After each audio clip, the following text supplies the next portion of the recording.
Good evening, everybody. Welcome back to Gargoyles episode reviews. Today we're looking at Revelations. Matt Bluestone believes in everything from Bigfoot to the Loch Ness Monster, but his passion is the Illuminati Society, which is rumored to run the world.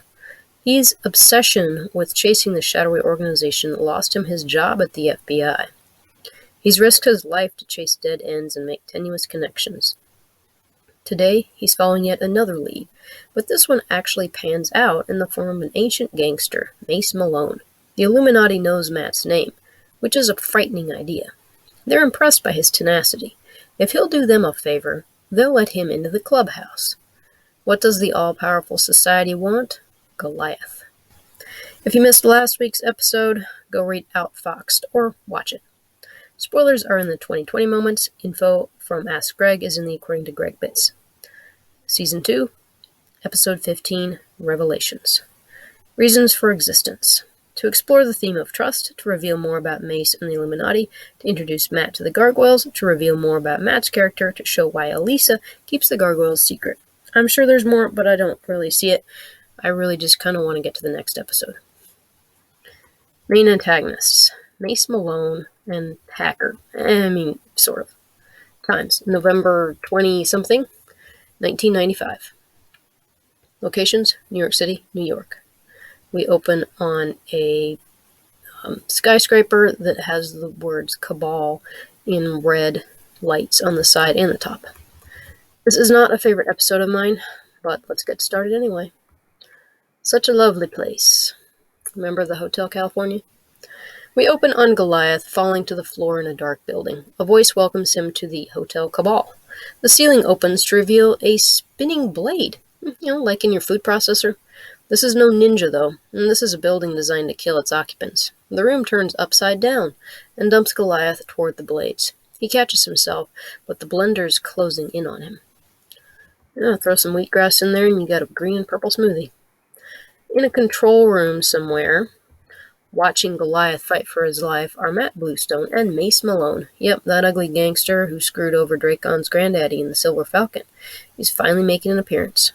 I wish he'd stayed in the shadows, or at least had the decency to put a bag over his head. He's even more mummified than Halcyon Renard. What is this run of episodes involving old codgers who have a grudge against Goliath? And there's Mace in the foreground, and Matt is in the background. Mace explains that the Hotel Cabal breaks people's wills and minds, at which points the Illuminati sweeps in to scavenge what info they want from the wreckage of the subjects. I don't know. I don't understand. The room Goliath was in would just turn you into a smoothie, like just a bloody, nasty smoothie. A human wouldn't survive that room. There are easier ways to gaslight a person. You could use virtual reality in the Gargverse, since, it's really advanced. I bet, though, the best way would just to give them Versed, and that's basically makes them your slave. They're not able to say no with any conviction. Even better, they won't remember what happens, as it blocks the formation of memories. Or, just pay people off or torture them with conventional methods, put them in solitary, maybe threaten their family and friends, threaten to destroy their lives, the stuff that works in the real world. The expense of running this place, as well as risk of discovery when you have a building that's obviously a torture chamber, is ridiculous. The room has giant blades that turn upside down for cripe's sake. And by the way, what info are they actually getting from Goliath here? Did they even try to ask him for it first? Ask nicely. Maybe he'll just tell you. Maybe he'll want to join you. Maybe he's actually evil. You don't know yet. Well, getting back to our crazy rooms. MC Escher stairways going on here. Reminds me of the Labyrinth, eh? And then we've got a room with, it looks like the chairs are floating. Yeah, wow, I'd totally go nuts if the furniture was screwed to the wall. And we've got one that's full of water, and there's sharks swimming around in it. Okay. If you open the door, though, isn't that all just going to flow out? I feel sorry for the sharks. That's way too small of a container. According to Greg, Disney was going to tie Hotel Cabal into the Tower of Terror ride, but they had wanted it done way back in 1994. As it was, Gargoyles premiered already piggybacked on the opening of the tower. It was for the best, I think, since the hotel design to destroy people's minds and even kill them might be a bit much for the average Disney folk. I'm going to quote Greg's ramble regarding the hotel. An episode of the British TV series, The Avengers, called something like The House That Jack Built. This was a classic that we ripped off shamelessly. We paid it homage shamelessly. It was about this nutty house designed, I believe, to trap spies inside and drive them bonkers and break them. Sound familiar? John Steed and Emma Peel, redone as Goliath and Matt. Didn't you notice the resemblance? No, Greg, I didn't, because I've never seen that show. I've never even heard of that show. You can go read Greg's episode memo on Revelations. I left the link in the blog. Gumshoe. I like the filming in this episode. Everything else aside, it is pretty nice. It's a little bit different from, the angles are a bit different from what you normally see. We shift to a flashback now, with Matt narrating in crime movie fashion. It's the first time the series uses narration. He's pestered his old FBI partner, Martin Hacker, until Hacker gave him a lead on Mace's stepson. And there we see Matt with Hacker, and then Matt talking to this heavy-set older fellow who Ed Asner, God rest his soul, a.k.a. Hudson, voices. And that gentleman is in the gym. The stepson is in his 60s at this point. He hates his bum of a stepdad who walked out on the guy's mom, Flo Dame, real name Flora Dreidel, and him. Turns out Mace was at the mom's funeral, and once a week puts a rose on her grave. And there's a picture, black and white picture with ugly old Mace in the background. I guess it's from the funeral. Matt corners Mace in the cemetery. Mace cops to being Illuminati. What's more, he says the society knows Matt and wants to have him join. Okay, well, were they waiting for Matt to, get a hold of Mace there? Or were they maybe gonna, give him a call? Keep your enemies close, I guess. Matt doesn't trust them for some odd reason, but he wants to believe. Mace says he has some interesting info, quote, courtesy of David Xanatos, one of our lower echelon members, unquote. He takes a bit too much pride in saying lower echelon. What the heck kind of system does organization use for member status? Meetings attended, probably. And honestly, I guess most clubs are like that. You gotta grind to get experience. You gotta put the time in, put the work in, or they're not gonna trust you. Doesn't matter how rich you are, you might still be a flake.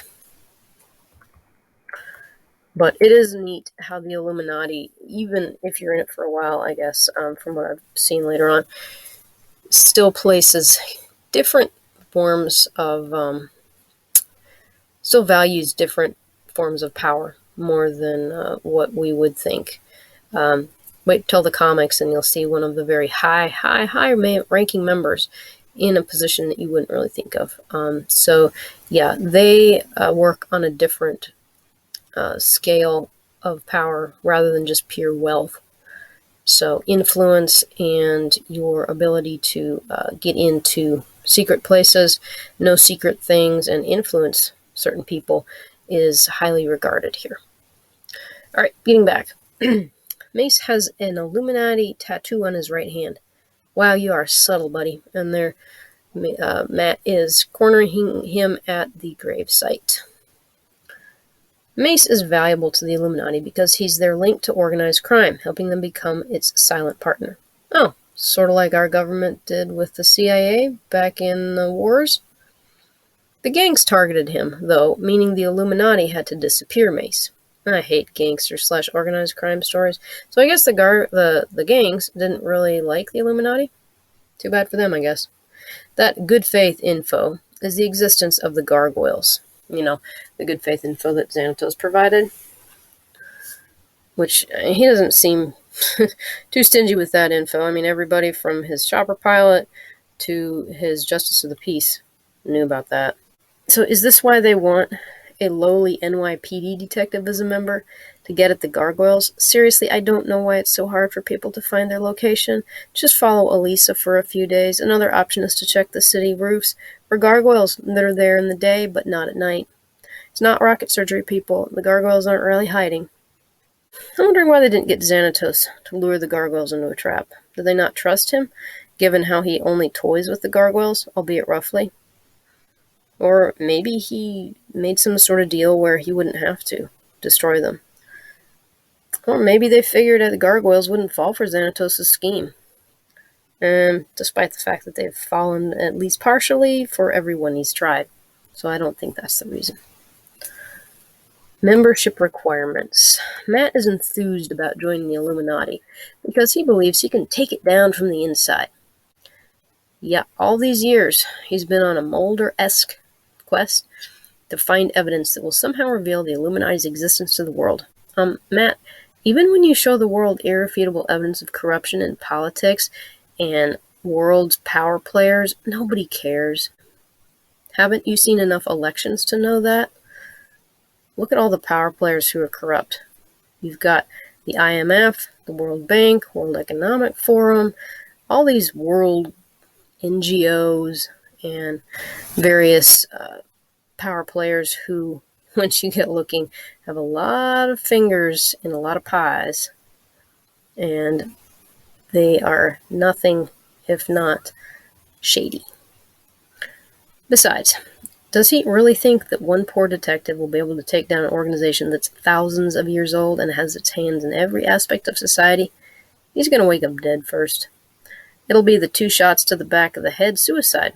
Mention the society to a man on the street, and he'll either ask what you're talking about or say you're nuts. Besides, do we really have to take down the Illuminati? If it's been around for thousands of years, it hasn't exactly wiped out humanity. We're doing pretty good. Got some decent technology. So I think at this point it's probably an integral piece of our reality. Well, the Gargoyles' reality.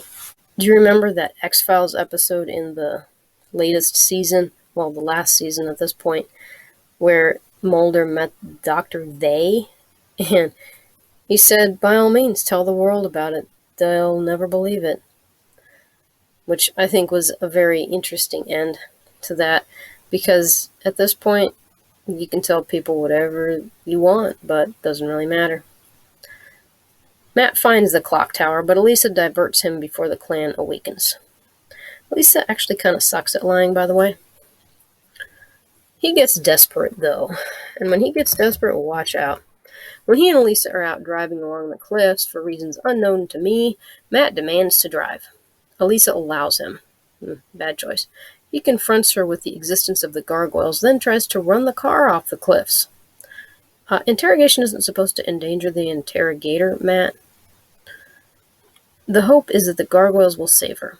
She pulls the Fairlane out of the fishtail, though. Then she admits it all. The next step is to introduce them to Matt. Matt jumps out of the car and starts yelling at the sky. Screaming at the sky is a sign of mental instability. Matt kind of comes off as a jerk when he meets Goliath, because he says he'll keep their secret if Goliath does him a favor. He and the big guy go off to discuss this favor. Matt wants Goliath to help in doing a surgical strike on an Illuminati building. They want to be low profile, thus only Goliath and Matt will go.